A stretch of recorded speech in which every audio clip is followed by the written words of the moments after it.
لا إله إلا الله محمد رسول الله. There's only one God. Bismillah, alhamdulillah, assalamu alaikum, peace be unto you. I'm Eddie, your host, and you're watching The Dean Show. We're here on CAN TV 36, Wednesdays at midnight. And if you miss us Wednesdays, the following day, Thursdays at 2 p.m. Now, we're going to be talking about something, there's some confusion out there. We know that design indicates a designer, that there is an orchestrator behind this universe and everything in it. And when you bring the definition of God, who He is, it has to be simple. It can't be confusing. It can't have any ambiguity in it. And we have learned that this Creator has sent messengers throughout time, and they've all come with the same message. Submit to the one God. Worship Him alone. Your 2-year-old can understand that. It's very simple. When we come back, we're going to help clear up some of the confusion. Somehow, this word Trinity got in the mix. Somehow, the one God, some people try to split Him up like a pie. Make Him into three, not three, but one. I'm already getting confused, and I think I can add. Now, when we come back, our intention is not to hurt anybody's feelings. Our intention is to clear up the confusion and to deliver the truth. So you don't want to go nowhere. We'll be right back to clear up the confusion here on The Dean Show. Allah, there's only one God and Muhammad is His messenger. Allah, La ilaha illallah.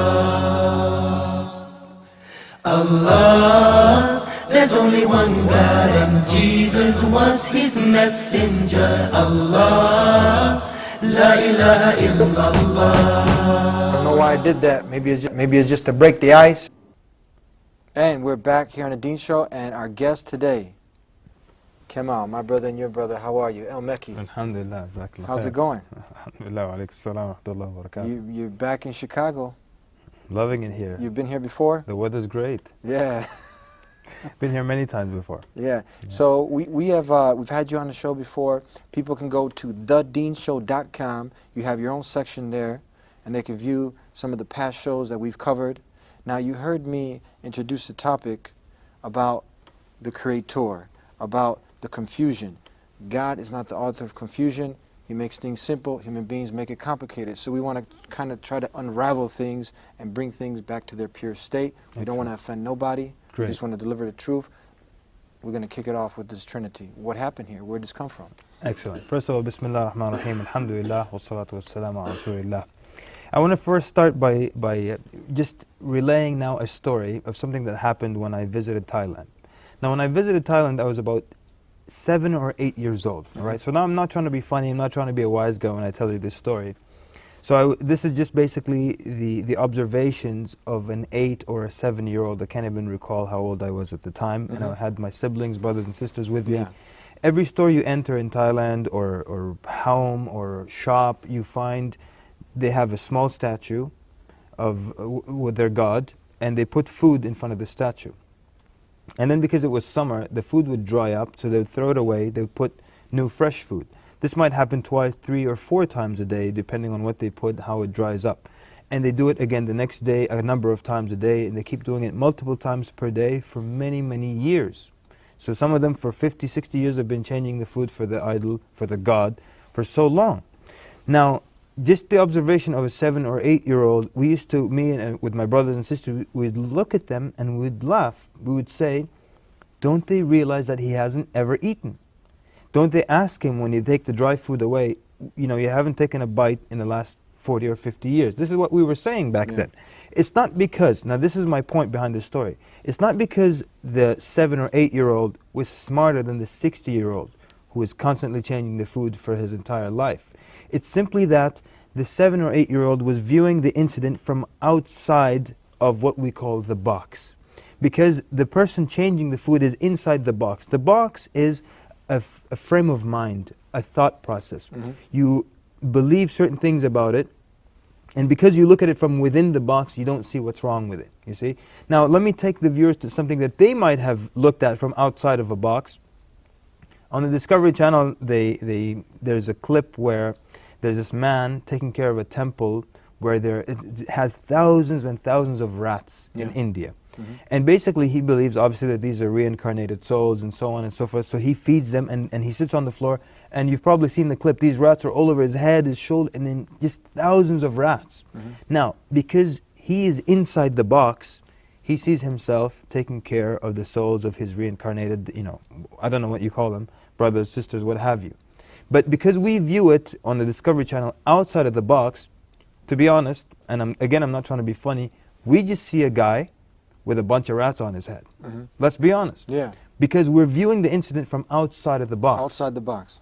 There was one of the companions of the Prophet Muhammad sallallahu alaihi wasallam, may Allah send his peace and blessings and extol upon him. His name was Amr ibn al-Jamuh, and he had an idol, and the first thing he would wake up in the morning, he would go to this god made of wood, and he would pray to it. His sons became Muslims, and they wanted him to see that this is just a wooden statue. So the first day, they woke up early and they threw it in the trash. So he was really upset, and he swore, if I found who did this to the idol, I'll hurt them and do this and that to them. So he brought it, washed it, oiled it, and put it in its place again. The second morning they woke up before him, they threw it in the trash again. So he was so irate. He said, if I find out who's doing this to you, I will destroy them. Third morning, or third day, they took it and threw it in the dump. One narration says they tied it to the carcass of a dead dog. So he went looking for the god again, and this is a god that's supposed to bring him good, push away harm from him. He saw it in the dump, tied to the carcass of a dead dog. He looked at it. He said, and actually the second night what happened, he put a sword. He hung a sword over the neck of the statue of this god and said, if they come to throw you in the trash, defend yourself. Third day he finds it attached to the body of a dead dog. He looks at it and he says, by Allah, if you could do any good for your own self, if you could do any good, you would have defended your own self. You would have done good for your own self, pushed harm from your own self. If you can't do it for your own self, how can you do it for me? What happened in this story is that his sons got him to step outside of the box. I don't know if you paint or you draw, but when you draw, they teach you to step back from your painting or from what you're drawing, just to get another look at it. Because sometimes when you're looking at something from up close, it's crooked but you can't see it. Like when you write on a blackboard, your line is crooked but you can't see it when you're up close. But when you step away, now you can really see very clearly. Yeah. So this is what we need people to do. People need to step outside of the box for a moment and look again, take another critical, unbiased and analytical look at what they're doing and what they believe in. Does it make sense once you step out of the box? And now this is the introduction before we start talking about the Trinity. Because the Trinity, as much as some people on earth firmly and strongly believe in it, I believe actually nobody really understands how it works. The concept of something, the three things that are one, even though they are physically separate items. And we don't have anything on earth that can be described in that similar manner. So what happens is, sometimes people need to just take a pause and step back and look at what they're believing in. Does it make sense when you take a step back or not? We did this one time. We had a discussion with 5 missionaries, and they were in charge of teaching Bible study at our university in Virginia. And we started by getting them to think outside of the box. So we asked a simple question. The question was, is the Trinity 3 in 1 or 1 in 3? And basically there were 5 missionaries, and they were teaching Bible study. They should know the Bible very well, but they were quiet. They were all looking down and thinking, was it 3 in 1 or 1 in 3? And I let them keep thinking. They kept thinking and kept thinking and kept thinking. And in the end, I had to give them the answer. I said, obviously you believe it's 3 in 1.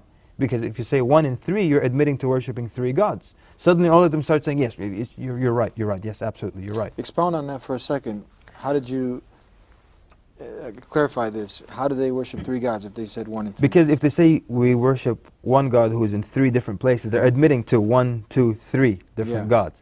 The easier thing is to say we have there are 3 godheads, but they're all one. And then they unite as one. Yeah, if you end with the word 1, you still have one God. But if you end with the word 3, you're ending in 3. Yeah. But why would they know this? Most Christians know it's 3 in 1. Everyone knows this about Trinity, but they were thinking for so long because they never considered what 1 in 3 meant. They never thought of that. So that got them to step outside of the box. A second question we asked, again, got them to think about this in a way they never looked at it before. We asked them this, that there are 3 gods, God the Father, This is back when Jesus was on earth. God, so according to you, God the Son